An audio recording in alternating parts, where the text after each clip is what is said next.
जिवंत देव, जो पवित्र प्रभू येशू ख्रिस्त याच्या नावाला धन्यवाद देऊ. करिंथरास पहिले पत्र याचा 12वा अध्याय आणि 12व्या वचनापासून मी आपल्यासाठी वाचतो. शरीरावरून घेतलेले उदाहरण. कारण जसे शरीर एक असून त्याला अवयव पुष्कळ असतात आणि त्या शरीराचे अवयव पुष्कळ असून सर्व मिळून एक शरीर बनते, तसाच ख्रिस्त आहे. कारण आपण यहुदी असू किंवा हेलेने असू, गुलाम असू किंवा स्वतंत्र असू, एक शरीर होण्यासाठी आपणा सर्वांना एका आत्म्यात बाप्तिस्मा मिळाला आहे आणि आपण सर्व एकाच आत्म्याने संचरित झालो आहोत. कारण शरीर म्हणजे एक अवयव असे नव्हे, तर अनेक अवयव आहेत.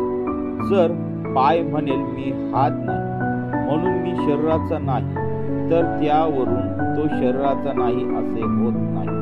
जर कान म्हणेल मी डोळा नाही म्हणून मी शरीराचा नाही, तर त्यावरून तो शरीराचा नाही असे होत नाही.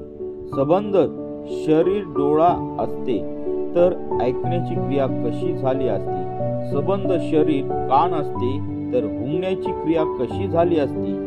तर देवाने आपल्याला इच्छेप्रमाणे शरीरामध्ये प्रत्येक अवयव लावून दिला आहे. ते सर्व मिळून एकच अवयव असते, तर शरीर कोठे असते? तर मग अवयव पुष्कळ असून शरीर एक असे आहे.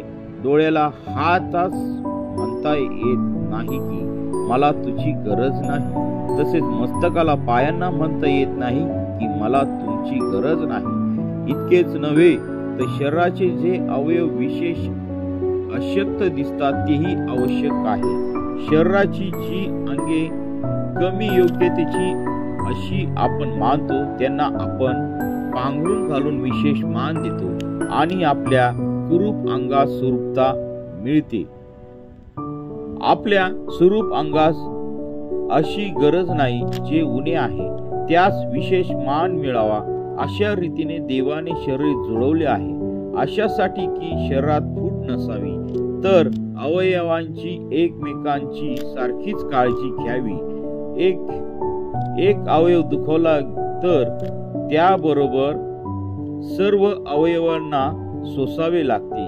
एका अवयवाचा सन्मान झाला तर त्याच्याबरोबर सर्व अवयव आनंदित होतात. वाचलेले वचन देव बाप आशीर्वादित करो. आमेन.